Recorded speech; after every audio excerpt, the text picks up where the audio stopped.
IPL season ഓപ്പണറിൽ ഒരു കിടിലൻ മത്സരമാണ് നടന്നത്. Sunrisers Hyderabad royal challengers Bangalore ആവേശം നിറഞ്ഞ പോരാട്ടം. ആദ്യ ഇന്നിംഗ്സിൽ ഹൈദരാബാദ് വലിയ തിരിച്ചടിയോടെയാണ് തുടങ്ങിയത്. പവർപ്ലേയിൽ ഡഫിയുടെ കിടിലൻ ബൌളിംഗ് ടോപ്പ് ഓർഡർ തകർന്നു. ആദ്യത്തിൽ പിച്ച് 2 സ്പീഡിലായിരുന്നു ബാറ്റ് ചെയ്യാൻ ബുദ്ധിമുട്ട് ഉണ്ടാക്കി. പക്ഷേ പിന്നീട് പിച്ച് മെച്ചപ്പെട്ടതോടെ റൺസ് എടുക്കാൻ എളുപ്പമായി. ഇത്തരം സാഹചര്യത്തിൽ ഇഷാൻ കിഷൻ അതിശയകരമായ പ്രകടനം കാഴ്ചവെച്ചു. 3 വിക്കറ്റുകൾ വേഗം നഷ്ടമായ ശേഷം ഇന്നിംഗ്സ് മുഴുവൻ തന്റെ നിയന്ത്രണത്തിൽ എടുത്തു. ബൌളർമാരെ എല്ലായിടവും അടിച്ചു തകർത്ത ഇഷാൻ ടീമിനെ തിരിച്ചുകൊണ്ടുവന്നു.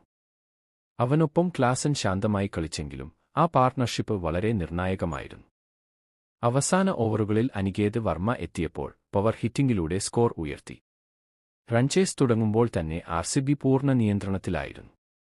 ആക്രമണം ആരംഭിച്ചത് ദേവ്ദത്ത് പടിക്കൽ. ബൗണ്ടറികളും സിക്സുകളും കൊണ്ട് ദത്തെ ബൌളർമാരെ സമ്മർദ്ദത്തിലാക്കി. അവൻ പുറത്തായതിനുശേഷം ക്യാപ്റ്റൻ രജത് പടിദാർ ഇന്നിംഗ്സ് മികച്ച രീതിയിൽ കൈകാര്യം ചെയ്തു. അവസാനം കോഹ്ലി തന്റെ സ്റ്റൈലിൽ മത്സരം ഫിനിഷ് ചെയ്തു. കഴിഞ്ഞ ഓവറുകളിൽ കോഹ്ലിയുടെ ഷോട്ടുകൾ ഫാൻസിന് ഒരു വലിയ ആഘോഷം തന്നെ. സൺറൈസേഴ്സ് എടുത്ത ചില തീരുമാനങ്ങൾ സംശയങ്ങൾ ഉയർത്തി. പവർപ്ലേയിൽ പ്രധാന ബൌളർമാരെ ഉപയോഗിക്കാതിരുന്നത് വലിയ പിഴവായി. പക്ഷേ സത്യത്തിൽ പറഞ്ഞാൽ പടിക്കൽ അങ്ങനെ ഫോമിലായപ്പോൾ എന്തു ചെയ്താലും ഫലം മാറാൻ സാധ്യതയില്ലായിരുന്നു. Man of the match.